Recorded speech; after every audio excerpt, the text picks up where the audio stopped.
Listen, when you go to Africa with somebody and you're on like safari and you're in a Jeep and you legitimately have a halfway decent chance of being mauled by lions, like legitimately, not hyperbole, you get close and you become like family. So I could not be happier for you guys, but that's a side note. I love you guys. You're listening to the Just Start Real Estate Podcast. If you're serious about your real estate investing business and need real answers, you are in the right place. And now, your host, Mike Simmons. All right, guys, thank you for joining me here on Just Start Real Estate. I appreciate you tuning in. If you've never been here before, welcome. Hopefully, we will absolutely knock it out of the park for you, and you will love the show, and you will subscribe, and you will give me a rating and review, and you'll come back every week for more episodes and more good stuff. If you've been here before, if this is a show that you listen to all the time, thank you very much. I sincerely appreciate that. I know we have a lot of options in our lives, and you choosing to be here is awesome and very, very cool. So thank you for that. Today, I have a fantastic show for you. Just an interview with some of the smartest, most impressive real estate investors I've had on the show. They're also good friends of mine. I've known them for a few years now, and they are incredible. And I think they're going to blow your mind with what they've been able to accomplish in a relatively short amount of time. It's inspirational, and these guys are just rocking it. So on the show today, guys, I have Luc and Jess Boiron. They are a real estate investing couple, not company. Well, they're a company too, but a real estate investing couple from Toronto, Canada. Both Jess and Luc are lawyers who also hold an MBA. So they're just like super smart couple. Luc has been investing in real estate since 2007 on a small scale. And in 2016, Jess and Luc founded Bliss Realty Inc. to flip houses. Since then, they've completed over $50 million in real estate deals before turning the age of 30.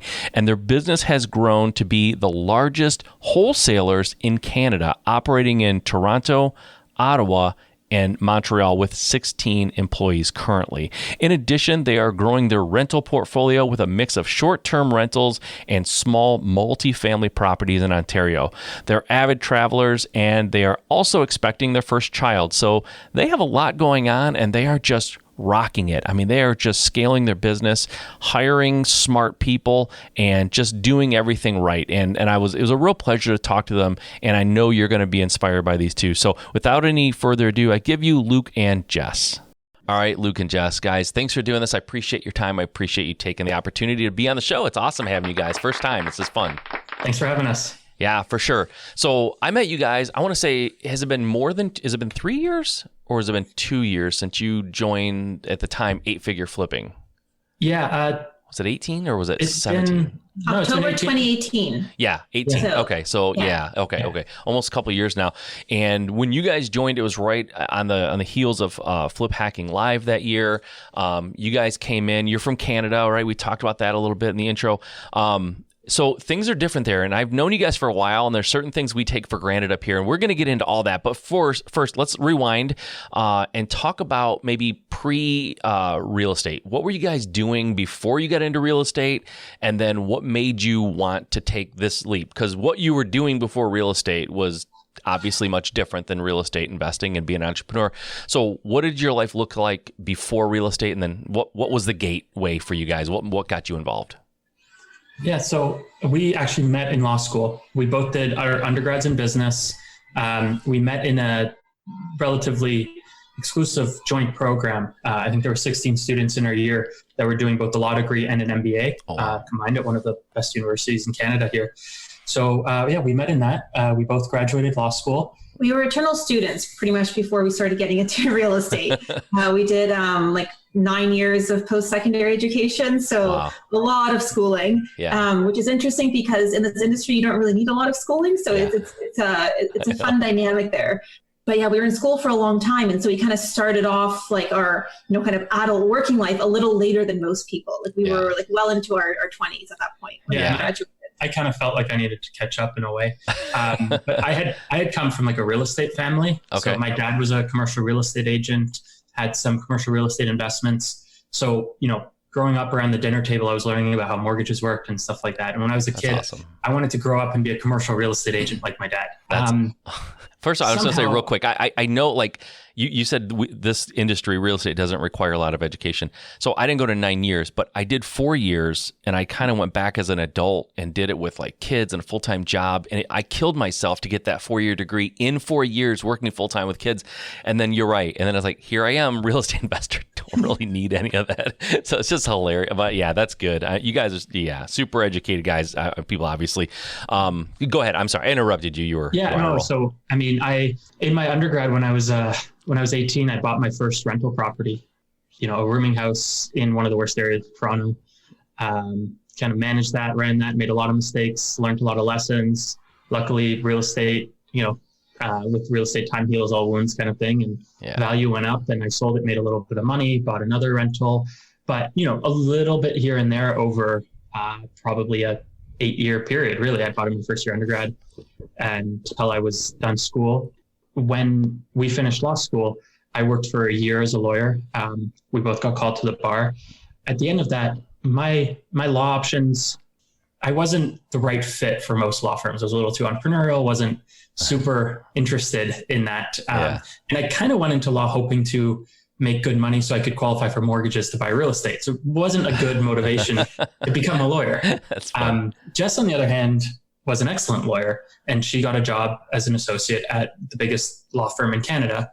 And she worked there several years. Yeah, I was there probably close to 7 years by the end of it. So Luc kind of started off on the entrepreneurial path a little sooner than I did. I loved practicing. So when I finished school, I'd summered at the same firm twice. I then completed my articles, which is kind of like residency for lawyers. Okay. And so I practiced I practiced corporate and regulatory law, but all in the energy sector. Okay. So very, very different from real estate. Very different. My clients were local power utilities. We did a lot of procurements for renewable energy across our province. So super, super interesting space, learned a ton, and I absolutely loved it. That's awesome. And kind of my transition, into the real estate space really was kind of a bit slower. Like Luc will get into it a little bit, but we started off flipping, and eventually when I found out I was pregnant, that was kind of the big catalyst. And, I've been thinking, I really do want to get into this real estate stuff like a lot more because the business is really growing a lot. Yeah. But it was hard to leave a really great career where I was making very good money. Yeah. I was working with very intelligent, smart people, great mentors, and doing work that I really liked. But perhaps, I didn't see it as something that I would do forever. And I had another really great option with the real estate. So that was finding out I was pregnant, and that was just last December. So very, very recent is when I fully made the transition out of law and into real estate. Wow. Yeah. And you guys, we're definitely going to get into it. You've had, to say explosive growth would be probably an understatement. You have some of the most aggressive growth I've seen. And from a guy who prides himself and has had explosive growth in his past and hopefully in my future. I know what that's like, but I want to go back just for a second. 2 questions I have. Luc, as far as going into real estate, you said your goal in the beginning was to be a commercial real estate person, a realtor. Why did that why did you never gravitate toward the commercial side? It sounds like it never went that direction, but maybe I'm wrong. No, that was more as a kid. Okay. If you asked me when I was 10, what did I want to do? I wanted to be a commercial real estate agent. I gotcha. So it's like asking most people why they didn't become an astronaut because that was what they wanted to do when they were 10. Yeah. Okay. But that was always always a passion. And really, I remember having a conversation with a former boss of mine who I respected at a tennis club I worked at, actually. He owned several clubs. And he told me, Luc, very few people respect real estate agents. You're a smart kid. You should become a lawyer. People respect lawyers. And it's not that I went into that because of what he said, but it influenced me probably. That was part of it. Sure. Also, just so happens my parents have 6 kids.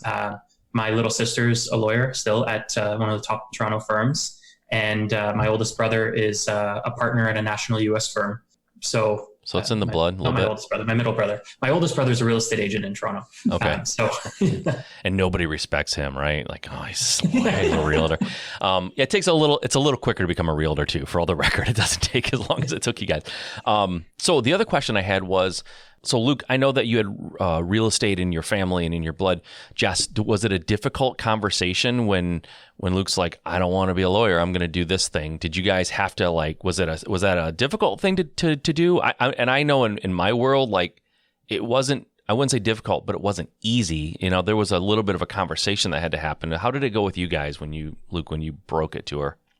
Well, it's actually a very interesting backstory because Luc wasn't actually going to even be called as a lawyer. He was going to be called as a lawyer, but never actually end up practicing law. So the plan was we finished law school. At that time, we were still dating. We weren't, engaged or married. And the plan was I was going to continue on the legal route, kind of as always planned. Yeah. And Luc was actually going to start a flipping business. And the idea was he would start in California. So we had a Delaware plated car ready to drive down. The business was, all the LLCs were set up. The whole business was kind of set up on the back end. Wow. We had a website. Everything was kind of going. I didn't know any of this. Know the story. Oh yeah.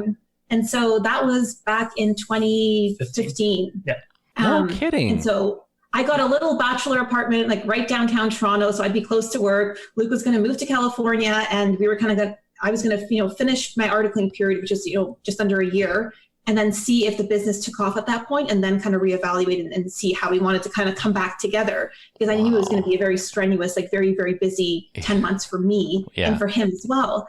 And so long story short, I decided we have a long weekend in August, and he was going to move to California right after the long weekend, drive down there. Same week. Yeah. Same week. And I planned sort of a romantic date. We have an island just off of Lake Ontario, just south of Toronto. Okay. You can kind of get there by ferry. And so we took the ferry over. I planned a romantic date. We went rollerblading, and Luc had a bit of a rollerblading accident where he fell and actually broke his cheekbone in 4 places. Whoa, you landed on your face? Oh my gosh. I went over a crack, kind of jumped and twisted around somehow. I was wearing a backpack, twisted around somehow, ended up hitting head first, and my cheekbone on this side collapsed inwards. Holy smokes. I had to have surgery that same week. What?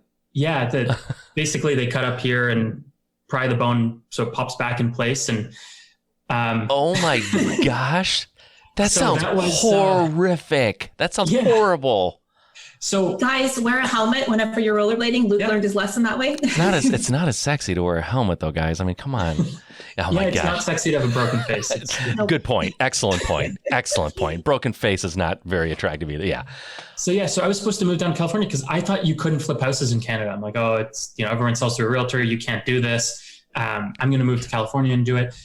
In Canada, we have to, as Jess was saying, kind of a residency or an internship to become a lawyer. Yeah. Whereas in the US, you don't. You just pass the bar. So I actually wrote and passed the New York bar before I was going. I never got called to the bar because I, in the end, got called in Ontario.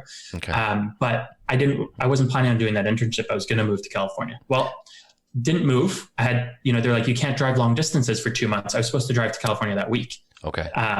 Ended up, lying in bed, applying for a few last minute internship jobs. Got one, figured with Jess here, I would stick around and, we'd stay together, and I would get called to the bar in Ontario and then see if I could try to make it work. So basically did that year of internship, got called to the bar here, and then I left law and I started flipping houses. And so Jess would be working at her firm, during the day, and then at night she'd be helping me choose tiles, and we'd be, planning things in the business. And so we really, that was end of 2016, I think December 2016 is when we incorporated our businesses. And 2017, we bought, I think, about 17 houses.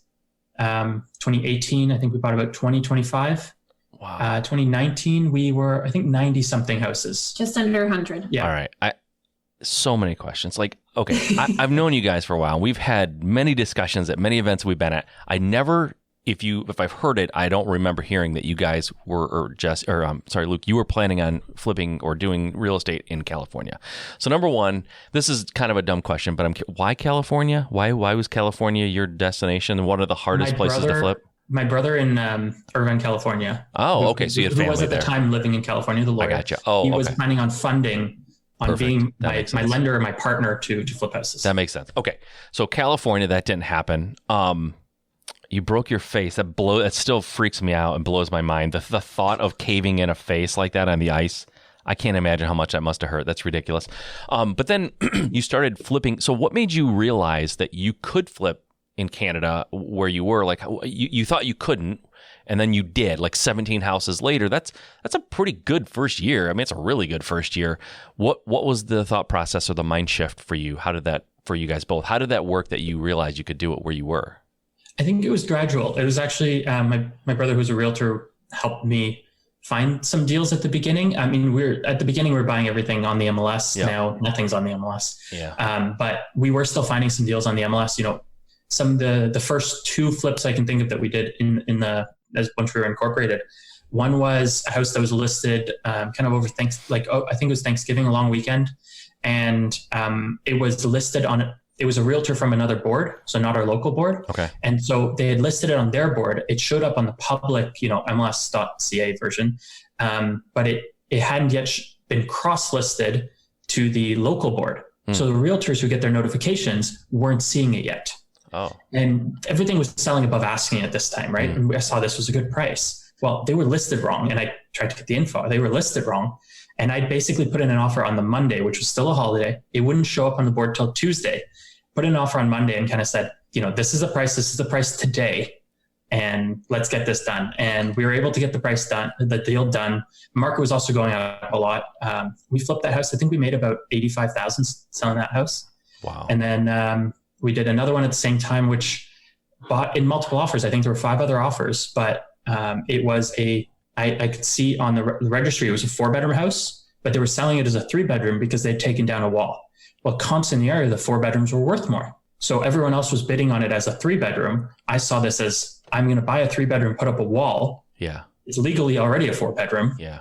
And I'll sell it as a 4-bedroom after some renos. And we did that. I think we made $65,000-$70,000 on that one. And they were just down the street from one another. So it was actually really great, like economies of scale, I guess, because like we could just drive to both and check in on renovations and all that. Yeah. So, I kind of threw out there jokingly, why would you go to California, one of the hardest places to flip in the United States? But I will say Canada has unique challenges that we don't have to deal with here in the States, things that we take for granted that we can do. You guys can't do it. It's a lot. In my estimation, on surface level, it's a lot harder to do it where you guys are doing it. So if I could, how much competition do you feel like, at least in the beginning, how much competition did you have? Not necessarily of people bidding on houses, because there were probably homeowners maybe, but like people who were trying to flip. Were there other flippers that were doing the same thing or trying to do the same thing? There are lots of flippers on the MLS. Okay. It was really when we shifted to private buying, where early on, now there's a little more competition, but where there wasn't much competition, because that is the hard part, to find deals privately. Right. Exactly. And so before everyone goes, oh, great, no competition, that must have been easy. Well, they also can't pull lists like we can pull and do some of the things that makes it so easy and automated for us. Like, how did you find deals privately in the beginning? And you don't have to give me any special sauce, but like generally speaking, what does that process look like for you guys? So, I mean, as you said, we can't pull lists at all. Privacy laws here restrict that information. It's protected. So there's no, list source. You're not buying lists of leads with their phone numbers and addresses and absentee owners, none of that. You're not getting any of that. But we did find out, early on, I think our first few deals that were private were from, Google Ads, the online stuff. Yes. You don't need any privacy, right? You can target people in the same way, essentially. Sure. So I think it was mostly Google Ads for the first while that we were doing. As we've expanded, we've had to grow to add in different marketing channels and things like that to scale. Are you guys doing direct mail now? Are you able to, did you figure out a way to do that? We're trying to, actually. Yeah. It's something we're working on right now. Okay. But the big thing is we've also done, we'll pick specific neighborhoods where there's a lot of rundown homes, and we'll do every door direct mail. Yeah. That's, hitting every house in the neighborhood. You guys can do that too. You don't have to, because you can pick the specific houses that show motivation. Yeah. So you're hitting way more people because you're hitting everyone. You might be hitting a tenant in that house, right? We don't hit apartments because of that, but you might be getting tenants in that house. But at the same time, when you do find the right person who's motivated, they probably don't have 30 other people's postcards. Yeah. Yeah, exactly. Which is great. I mean, that's cool, but like the barrier to get there is so high for you guys. With us, it isn't. So what was the first market you invested in again? What city were you in? Yeah, we're in the greater Toronto area. So Okay. we've been going, basically an hour and a half in every direction of Toronto. Okay. And what is like, just to give people some sort of an idea, because you mentioned a couple of profits that you had, but what is the average house price, or like maybe what's the price that you guys buy for on average, and what does it sell for on average? Yeah. So we, our average price in the city of Toronto itself for a detached home is 1.4 million, but that's not our norm at all. The first few houses we did, I think we were buying in the low fours and selling in the low sixes. Okay. After, $70,000, $80,000 renos and private money and all that. I would say now our average deals, we're buying most of our stuff, again, not in the city of Toronto, we're outside of it mostly. So we're usually in the 200,000 to 600,000 on our purchase. And since we're mostly wholesaling now, it's, not necessarily the rehab after. Sure. Okay. But actually, to show the range, a week ago, we bought a house for 160,000 in Hamilton, which is just outside of Toronto. Okay. Very 630 square foot house on a 35 by 40 foot lot. Very small house. Wow. And then at the same time, Friday, we closed on a house that we sold for 1.3 million in Toronto. That is range for sure. It's a huge range because it's in the smaller towns, you're looking at much lower price points, right? Yeah. And so a lot of buy and hold landlord investors are really active in that space. The flippers, if we get a really great deal in the city, there's a huge potential margin there, right? So if we get it low enough, on the wholesaling side now, if we, assign it to them low enough, the spread is really, really big. You just have to come up with a lot of cash. Yep, absolutely. So Jess, what is your, I know right now you're, I don't know if I didn't mention it yet, or maybe we did, but you're about to give birth. You guys are going to have your first child. Congratulations again, of course. Super excited for you guys. You guys are the best. Like, listen, there's so much like history. Like, listen, when you go to Africa with somebody and you're on like safari and you're in a Jeep and you legitimately have a halfway decent chance of being mauled by lions, like legitimately, not hyperbole. You get close and you become like family. So I could not be happier for you guys, but that's a side note. I love you guys.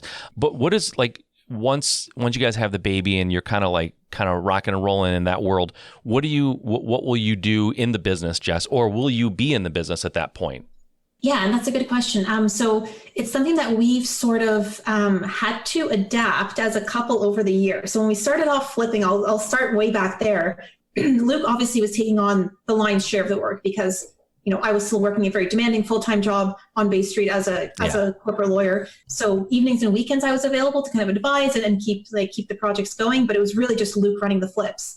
And so as we kind of moved into like the wholesaling business and expanded our team, like we've got, 17 people on our team now. So it's a much different business than a couple of years ago when we started out. Yeah. Really, we kind of had a discussion because working together as a couple is not the easiest thing always, right? Mm-hmm. We're two A-type personalities. We both have our own opinions about how things should be done. And, we often agree, but we don't always agree on things, right? Sure. And so it's been a bit of a lesson learned sort of the last couple of years is how can we best work together? And our personalities are very, very similar. So our strengths are very similar, but so are our weaknesses. Yeah. And so really for us, it's been figuring out, how to manage our relationship on the personal front, but also on the business front and make sure those are kept pretty separate. And so what we've kind of come to decide is it's best if each one of us manages a separate arm of the business and takes, ownership of that. And then the other, party just kind of advises. And so you have that kind of idea bouncing board, but really it's kind of within your realm. So Luc really focuses on managing the wholesaling business day to day. And I think he'll continue doing that. I've sort of taken on the investment side of the business. So our personal portfolio, we're doing some buy and holds. We're doing like a duplex and triplex conversions. So I think we've got currently about 18 properties, 28 doors. Okay. So I really focus on managing that side of things, the long-term business, and Luc manages the wholesaling, and that kind of helps us to really separate things and not get in each other's hair too much. Yeah, that's a unique dynamic. It's a good dynamic though, because the important thing is you guys may not always agree and maybe you have arguments or small disagreements, but the fact that you guys are both all in on the business. It's so huge, right? But I'm curious, how do you guys separate business and personal? In other words, at some point in the day, do you go, okay, we're shutting down the business talk. We're not going to talk about deals anymore. We're just going to talk about normal people stuff. Do you guys do that? Or is it just like, if you have a thought at 10 o'clock at night and you're sitting there, you're going to discuss business? Like, how do you guys have a hard line in the sand? No, there's no hard line. It might just be, if one of us has had a long day, we're like, yeah, let's discuss this another time. Yeah. Don't want to talk about this so late, or because sometimes, if you discuss stuff at like 11 PM and then you can't sleep because you're thinking about all these things. So it's like, I don't, it's a little too late right now, but yeah, I mean, if I might get a text from someone saying, oh, we just got a deal, and I'll look through photos with Jess at, 8 o'clock at night. We'll look through to see what we just got under contract. Yeah.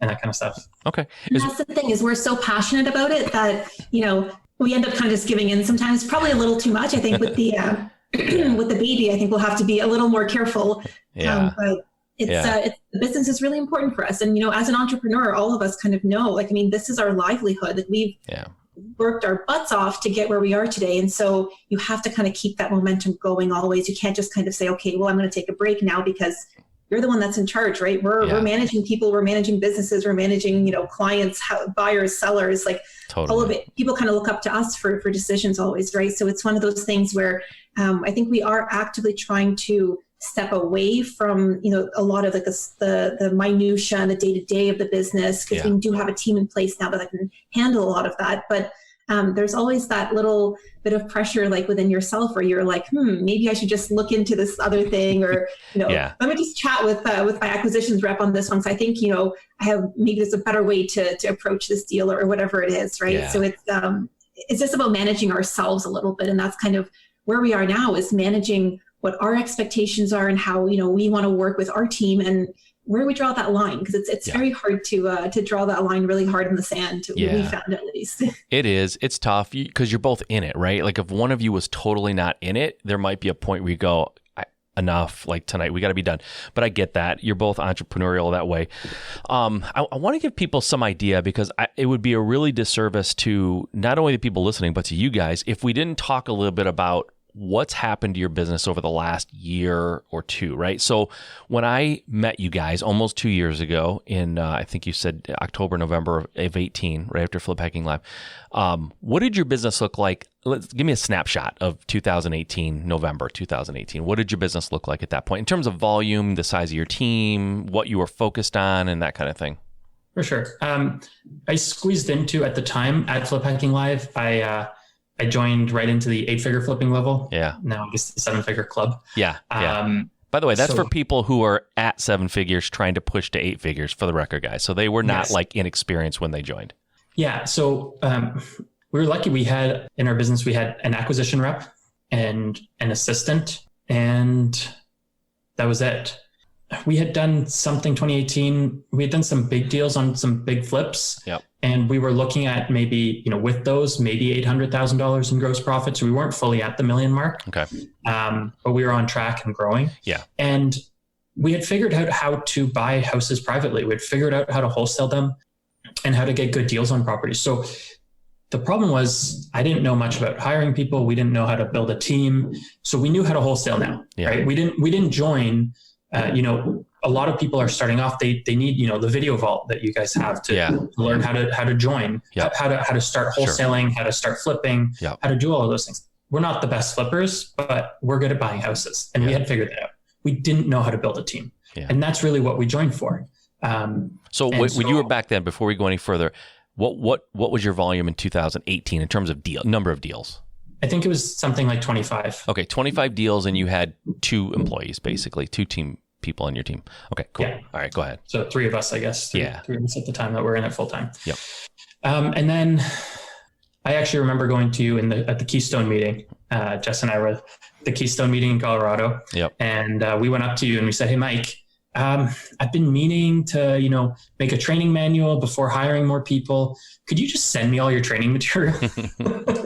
And you're like, "We could, but ours is a little dated. This other Becca, would be maybe a better person to go to." And we went to her and she said, "Yeah, I can send it to you. But, you might not be the right person with your personality, with your, if you look at your strengths, you might not be the right person to put this stuff together. You should be hiring, a sales manager. And so that's kind of the path we went. We had that assistant. It was actually shortly after Flip Hacking Live. I went to Flip Hacking Live knowing that my assistant wasn't the right fit. Let her go after coming back, but I knew before even going. Hired another one, and then still have the same acquisition manager in Toronto since for a little over 2 years now. So we hired a sales manager who had a lot of experience in hiring and training people, who's become my COO now. He's great. He's helped us a lot with a lot of things. And we started scaling, and it was hiring lead managers because at the time the acquisition rep was also taking the lead calls. Yeah. And kind of not doing the greatest job of it because you're writing on McDonald's napkins in the car. Yeah, exactly. Right? And everything's a mess, and we weren't using a good CRM at all. We were using Excel documents to track leads. And so it was in April of 2019 that we really hired the sales manager and started hiring like crazy. Okay. And sales manager, lead intake, another lead intake. Sales manager was doing Dispo. Then we hired Dispo, brought my sister on full-time. I have a sister who lives in Mexico with a marketing background, brought her in as our marketing manager. And so we really started scaling at that point. So we went from really, 3 full-time employees to, we had 17, we let someone go last week. So we're at 16 full-time employees. Yeah. And that's a lot. That's a lot of growth. And what is how does your business compare to end of 2018 to, and maybe what you project to be at the end of this year? Like how different does those two businesses look? I'm still working a lot in the business, but we're very much at the stage where I'm getting out of it as we have our baby and we're moving to Ottawa. Yeah. We're in now 3 markets instead of 1. So we're in Toronto, Ottawa, and Montreal. Montreal, we just expanded to a few weeks ago. It took us a long time to find the right rep in that market, in part because it's bilingual. Yeah. We really wanted a good French-speaking rep. Yeah. And so we went, we were doing maybe 2 deals a month, and now we're doing, more than 2 deals a week. Yeah. Right? We're doing probably 12 to 15 a month right now. And with the Montreal rep on, it should go up from there. So your business has basically, you're 4 times the volume. You're in 2 new markets, and all that's happened since April of 2019, approximately. That's where the hockey stick started, April. So that was like basically a year ago. In a year, your team went from 3 to 16 now, 17 going, just moved to 16, 3 markets, and you 4x'd your business basically. You got 4 times the amount of leads coming in. Like that's insane. You guys, that's insane, right? That's insane growth. And I've done the growth, like the hockey stick growth we had back in 2000 in my company back in 2016, 17 was nuts, but it wasn't that nuts. We didn't expand in markets, and we had a team that got up to I think 13 at its max, which it's not about how many people are on your team. I get that. That's not the competition, but my point being, I know what it means to hire a lot of people in a short amount of time and to grow the amount of deals you're doing. There's a lot of stress and a lot of work that goes into that, and a lot of really, really, really hard strategizing and work. And it's not easy. And the fact that you guys have 16 of the 17 people is pretty good, because our churn was insane too. Like we were growing and we were churning people in and out because bad expectations. Like how hard was it when you guys started hiring? Because hiring is not easy. There's a little bit of luck, and there's certainly some skill and technique to it, but it's hard to, like, you guys are like a train that's just flying down the track, and you're trying to add people and get them up to speed so they can help keep the train on the track. It's a lot like jumping off a cliff and trying to build your wings on the way down for everybody that you bring in. How do you guys do that? What do you look for when you're hiring somebody, and what have you found to be some of the best practices when you're building that team? Because you did it fast. Yeah, sure. I think the big thing has been really a push for when we're looking for an employee, you never know during the interview how they're going to perform on the job, right? So you can try to look for some personality traits and some experience levels, and just seeing if they'd be a good fit for the the environment that you want to create in the business. But really, it's once they're on the job that you really have to really monitor and make sure that if you have the right person, you really, really put a lot into them, you pour a lot into them, and help them really grow and take ownership of their role. And if they're not reciprocating that, if they're not really taking that ownership, it's really that hard decision to kind of let them go. And we had that decision, last week where we had to let someone go just because they just weren't the right fit. Yeah. And we tried for a couple months and we said, you know what, like they weren't a terrible employee. It was more, they didn't see the vision of the business, and they would, they'd be assigned a task from A to B, and they would complete from A to mostly B. But there wasn't the ownership wasn't there. And the ownership wasn't there to say, you know what, I can take this to C. Why don't I bring this to you and see how we can work this out? It was like, okay, well, you want this product, by tomorrow to these specs. Okay, I can try to deliver that.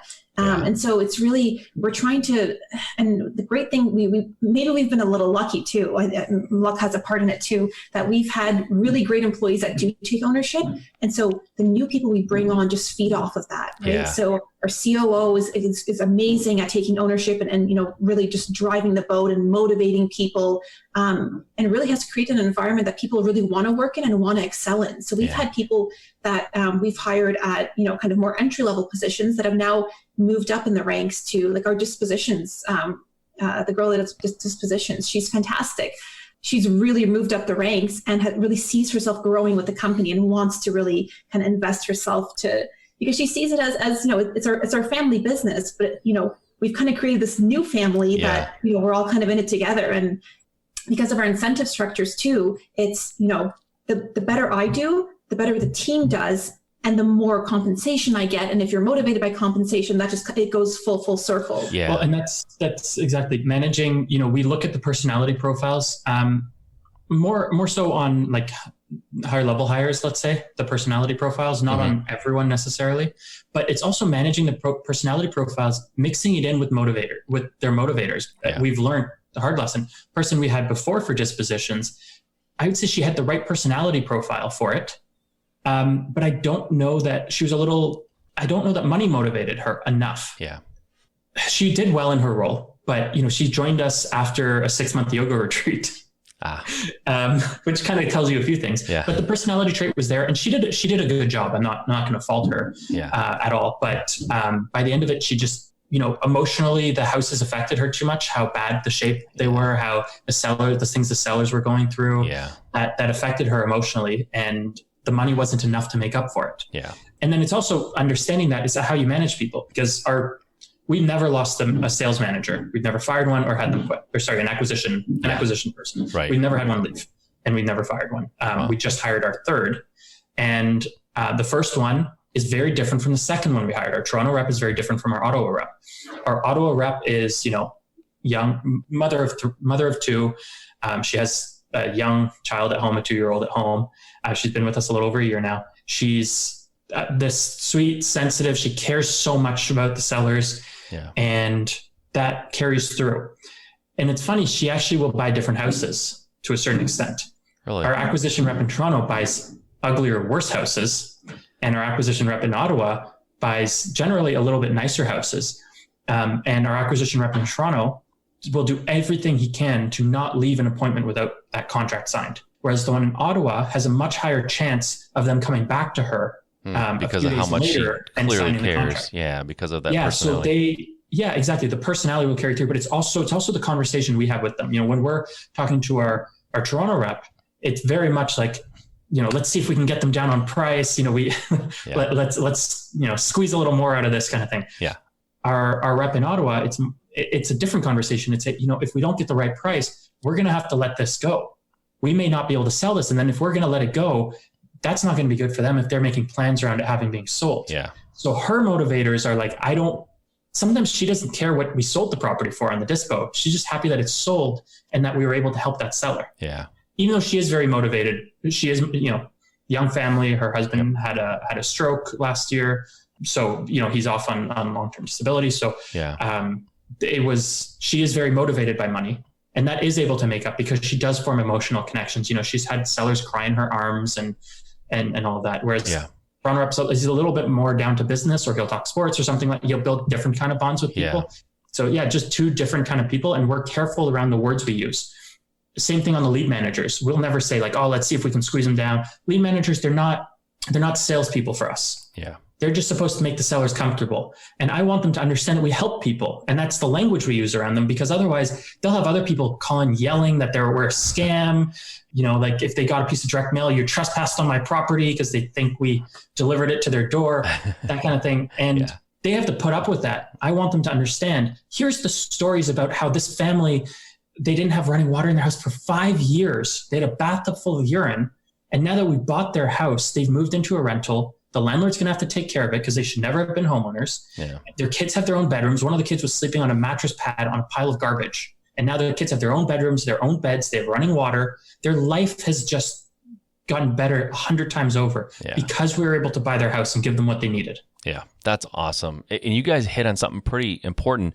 You know, it seems like you've built this team, and I think there's a lot of like skill and diligence and just intuition and things that go into hiring, but there is a certain amount of luck. And you guys seem to have built a team now where there's like this positive peer pressure, this ownership that you talked about, the caring about the company. It's if you can get enough of those kind of people on your team, it will sort of make anyone who doesn't have that outlook or that work ethic or that whatever uncomfortable. It's uncomfortable to be different than the group. And if the group is a bad group, then it's uncomfortable to be a good person in a bad group sometimes, right? But it's also uncomfortable to be a bad employee in a group of good employees. So that's huge. And that's momentum that will absolutely flush out the wrong people almost on its own. You know, it'll be very obvious. It'll be a light that'll be shown on them. But you're right. That's awesome. The fact that you have the rep who has that extra amount of like empathy and is really caring, that stuff comes through. You know, we tell people all the time, like you really need to care about the problems of the people that you're talking to, these homeowners, and you can't just care because it's going to get you to that money that you want. You have to like actually care, and just pretending to care is very transparent. People can feel that, right? But like you said, they come back to her. Even if she doesn't get the contract, they come back to her because they feel like she cared. And my guess is they come back to her even if they have other offers that are as solid or maybe even more solid, because better feeling from her. I feel like she really cared and she listened to us. So that's awesome. You guys are obviously doing a great job of building this team and training your people. I know I've met your sales manager, sharp guy, very aggressive. I'm just curious, more of a fun question, but out of you two, do you guys have the same level of risk tolerance? Is it kind of equal, or does one of you have this crazy risk tolerance and the other one not as much? Well, it's kind of funny because we probably have the same level of risk tolerance, but we look at different things. So like on my end, I'll see a property and I'll say, wow, I see so much potential in it. I think we should keep it. We can do X, Y, Z, ABC with it. Yeah. And Luke says, no, we should just wholesale it. And so that's kind of a bit of our dynamic where I'm like, I want to do one thing with it. He wants to do something else with it. But I think in general, perhaps Luke has a little bit more risk tolerance, but I think our personality profiles, what are they called? You're Jess on Culture Index. Jess is a trailblazer. Okay. And I am, oh shoot, I forgot. Yeah. But we're both in the same category. Very close. So, just the B's different. Yeah. I'm a little friendlier, I think, on the B, but that's okay. That's funny. That's the real difference. Okay.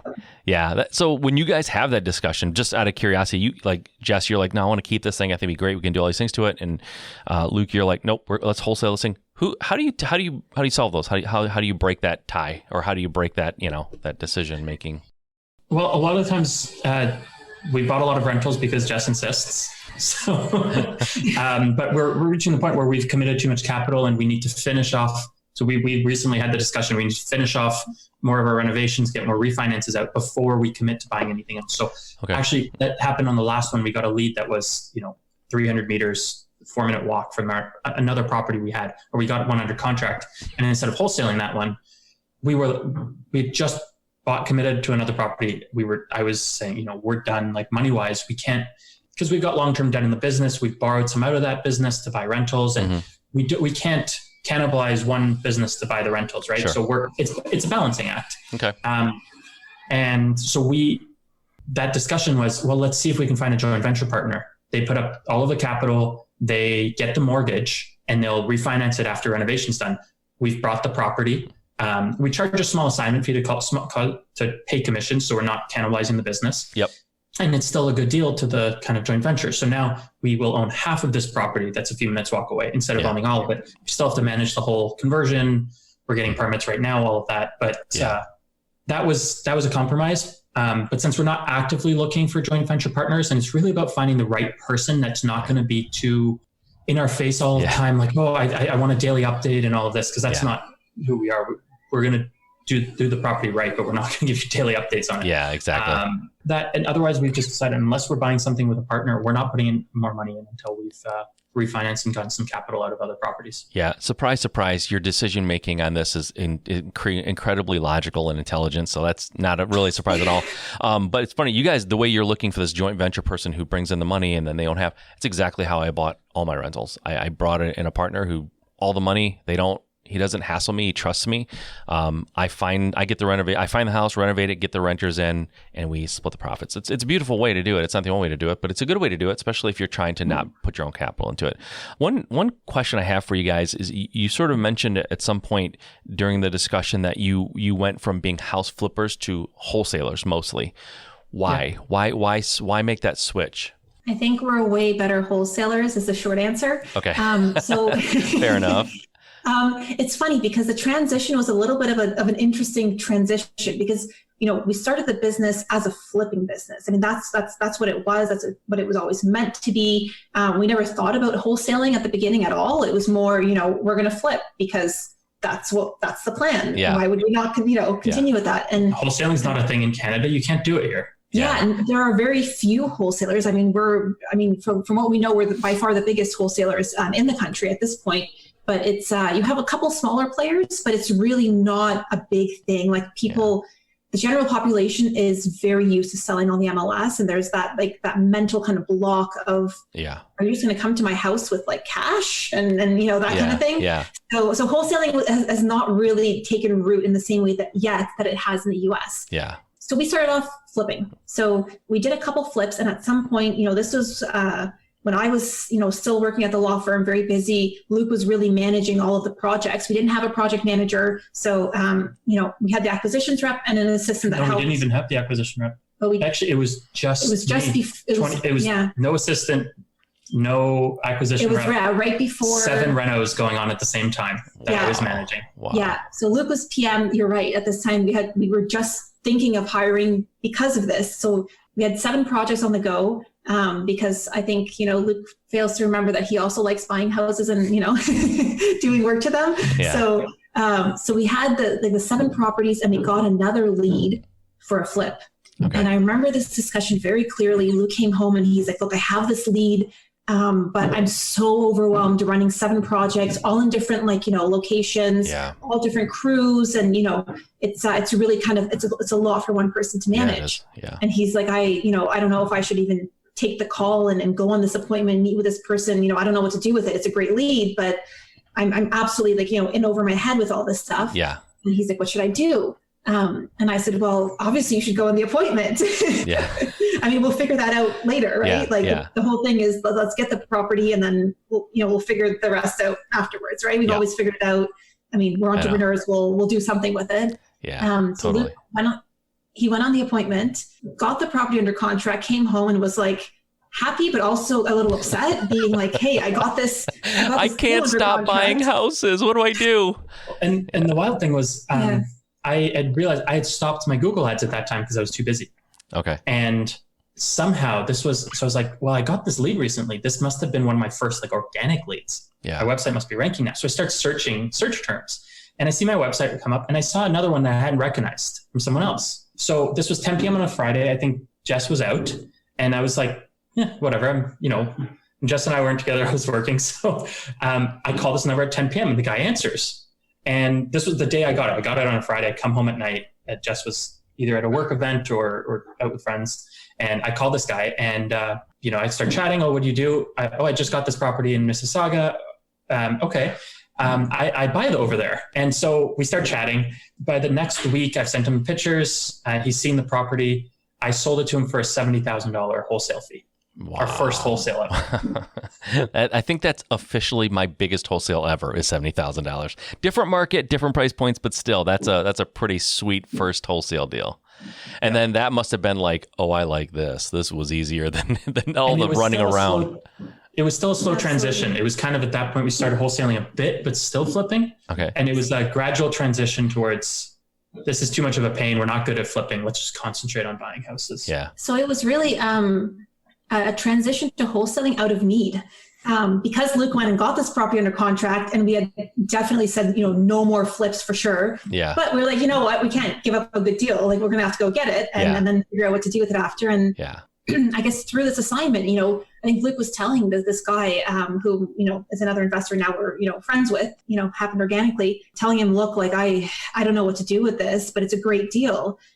So that was kind of an assignment out of necessity, and we kind of became wholesalers out of necessity in that specific point in our flipping career. Yeah. Yeah. And I think it took us some time to realize how right it was for us, but I remember the conversation with him. Well, in the end, it took him, 9 months to flip, but he made $111,000 in the end from his numbers that he told me. Wow. That is a really good deal. Yes. Yeah. So, but I know that I would not have made another $111,000. We wouldn't have made that at all. Yeah. He didn't use private money. He had a line of credit on his primary residence. So his cost for financing was minimal. There were no fees. He just pulled it out, probably paid 3-4% during the time he used it. Him and his father helped manage the renovation. They were on site. His father was scraping stucco off the ceiling and all of that. And, so keeping renovation costs. Yeah. Because they were on site often. Yeah. They were using lower cost kind of laborers, less skilled, but directing them and managing them to keep the costs down. Yeah. And then he's also a real estate agent. So he listed the house himself. So he saved on the real estate agent. Yeah, it's like a perfect storm of savings that he had that he exactly. could do. So I would not have made another $111,000 doing all of this work. He was able to. So that's when I realized, wait a minute, not many flippers are using private money here. They're usually doing a couple deals a year, and they're using cash or family, friends money or traditional mortures. Yeah. They're saving all of that money so they can just give me that money. Yeah, exactly. If I can bring them a deal that would have otherwise worked with me with private money. Yeah. So I'm buying better deals than these people need to, and they're able to pay the difference. And that's when we kind of, started realizing, and then a few more pains with, and actually I think that was around the point. So some of those deals that we were working on at that time went wrong. We had a bit of a downturn in our market, different areas, but one area went down almost 40% year over year. Okay.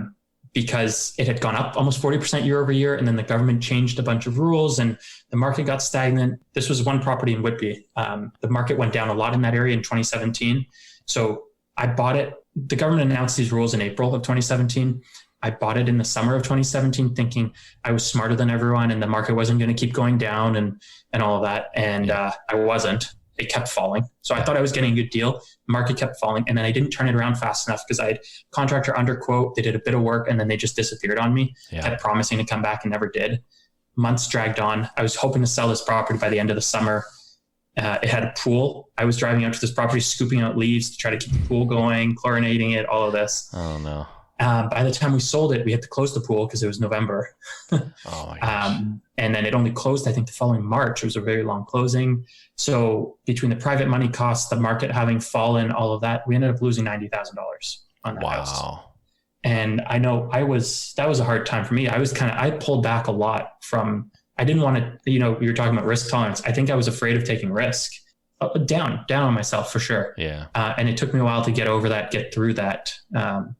As I started selling more properties and getting some success again. I kind of went into wholesaling the exact same way. I wasn't planning on doing it. I just had some really bad snafus with some deals that I was working on. My contractor, my realtor, who I relied on exclusively at the time to help me find deals and to give me the ARVs. Like both of them sort of screwed over the project really badly. And I was sort of stuck without a realtor and without a contracting crew, because I used the same crew for all my deals because they were close enough. But I was like, I don't have the means to do another flip at this time. Like, what do I do? But at the time, everyone in my market was complaining they couldn't find deals. So I'm like, I know some really good house flippers they just complained to me last week they can't find anything. I'm going to call one of them. And it was super informal. It's like, hey, I got this deal. Do you want it? And gave them a price and they bought it. And it's like, yeah, I did the same thing. It was sort of like out of necessity. But once I did it and made the money and I avoided some of the things that were frustrating for me, I was like, this is, and I'm impatient. So man, like waiting for like renovations to get done and things like drove me berserk. Like I hated the now we have this, Tyler Jensen in our group who's making it look like you can do it in 7 days, which you can, but I wasn't able to do that. My renovations took 2 months to do a standard renovation. So it would drive me berserk. And then I did a wholesale, like I got under contract, I sold the contract, and like 3 weeks later I had the money. Like, what? This is awesome. I love this model. So it fit my personality. Like you talked about a little earlier, knowing your personality. It fit my personality, and there was things that are out of my control as a flipper that you have to accept. I had a hard time swallowing it, like appraisers. Like it just drove me nuts. I could prove what the house should be worth, and then you have an appraiser come through and it's $10,000 less, and I feel like you just took $10,000 out of my pocket, and you're wrong, but I can't really fight it effectively. We never really had the appraisal problem. Oh, we did. But in all fairness, I was flipping mostly between 2008 and 2014. So banks were still and appraisers were still, I think, a little scared of everything that happened in 2008 here in the States. So I think that affected it. But in any event, you guys made that switch. You're rocking. Your business has just exploded. You're hiring like crazy. It sounds like you have a really, really good team. You're about to start your family, have a baby. Like, it sounds like it's all going great for you guys. What do you want to do next? Like, what is the next frontier? Is it just continued growth? Is there an actual like specific goal or more markets? Like, what are you guys thinking? And I know it's a lot. You're doing a lot. So, but like next year, like, do you have any idea, or is it just at the end of the year we evaluate, we figure it out? So in this specific business, the goal is that I will be putting in a lot less hours. So will Jess. We'll both be working from home when we have the baby. I'll be putting in a lot less hours, kind of more of an advising role. Okay. We will still keep expanding, maybe not at the same rate. The goal is to get into 2 new markets. One more market, okay, and add 1 more rep in our existing main market. So we'll be at a total of 5 acquisition reps, which may mean a little bit of an increase in, lead managers and 1 more person on the dispo side. Sure. And that is kind of where we want to end up. Right now, that's kind of the final form. Yeah. Yep. If we get all the way there. Yeah. On the other side, when we're spending less time in this business, we plan on being a little more active in managing the renovations on these rentals, getting those conversions done. Yep. Possibly starting to look for more opportunities on the rental side, maybe a few multifamily properties. Okay. And personally, I've been wanting to do some renovations of my own projects that I haven't. Right now, I hate doing renovations because I always have a million other things to do. Yeah. But we're allowed to build a coach house on our new house in Ottawa, which is it's like a guest house you're allowed to build in your backyard. Okay. And I'm hoping to take that on myself and build it myself. Nice. So, yeah. Well, listen, you guys have given me a lot of time today. I really appreciate it. It is the weekend as we record this, and I know you have a lot going on. You're busy guys, and you have a baby coming and just a million things I'm sure you're doing. So thank you for doing this. You guys have a super incredible, impressive business. You've had a very impressive road to this point. I know you guys are going to reach your goals. There's no doubt about it. And it's just fun watching all of this unfold. And it's definitely fun being friends of yours and getting to see you every couple of months and things like that. So continued success. Thanks for doing this. If somebody wants to reach out, if they want to get involved in your projects, or they just, they like, these guys are great. Like, how do I get involved, or in any way, shape, or form, how could or should they reach out to you? So we're on social media generally. Instagram and Facebook, you can find us at Jess Luc Invest. Okay. AESSLUC, because Luc is French. Yeah. Jess Luc Invest. We also have a YouTube channel we're just kind of starting up. Really? So we're posting some content there, and we're also on LinkedIn, but in a smaller capacity. What's your YouTube channel? Jess Luc Invest. Oh, Jess Luc Invest. Got it. Okay. Invest, cool. We'll put links to those so people can find you there too. But awesome. Guys, thanks for doing this again. I appreciate it. Have a awesome rest of your weekend. And I know that baby's coming really, really soon. So we'll be thinking about you and bringing good thoughts and prayers for you. So we'll hear about it, I'm sure, once the day happens. So I can't wait. Absolutely. Yeah. And thanks so much for having us, Mike. It's always nice to chat about business and life in general with you. Absolutely. So. Couldn't agree more, guys. Thank you very much. And we'll talk to you soon. All right, guys, I had a lot of fun interviewing those two. If you can't tell, I think it was pretty obvious during the interview. I said it once even. These guys are really good friends. They're awesome, awesome folks. I love being able to see them every few months. They're having a baby, so it might be a few extra months before I see them, but it's just fun to hang out with them and talk about business and life. They have a really good perspective, and they're good people, and I just like watching this growth that they're having and learning from them and just understanding what they're doing to make all that happen. And I was happy to bring them on and share that with you guys, because it's always good to hear people from all walks of life, United States, Canada, wherever, like they've overcome obstacles in their country of things that we take for granted, like just pulling lists and mailing to people, right? It's not that easy, but it can all be done if you want to do it. And believe me, they did it, and you can do it. You just have to get out there and start. So that's the message, guys. As always, get out there and just start. Make today awesome. Make today the first day that you actually get started in your journey and your goals of being a real estate investor, being an entrepreneur, whatever that is, whatever your goals are, today's the day. Get out there and just start. All right, we'll talk to you next time. Okay. You're still there. You're still listening. That's awesome. And I really appreciate that. Now, hopefully it wasn't an accident. Hopefully you didn't leave the room and I'm just talking to an empty room right now. But assuming you're still there, I want to do something really, really cool for you. For a limited time, I want to give you a free digital download of my book, the entire book, Level Jumping. If you're a listener to the show, you know it just came out, and it really details how I took my business from being like one where I was just doing a few deals a month, maybe 1 or 2 deals a month, to doing over 10 and sometimes 15 deals a month and over 100 a year. And I went from doing very little profit to over $1 million in profit. And I made that transformation in a 12-month period. And this book talks about what I did, the steps I took to transform my business, and how you can too.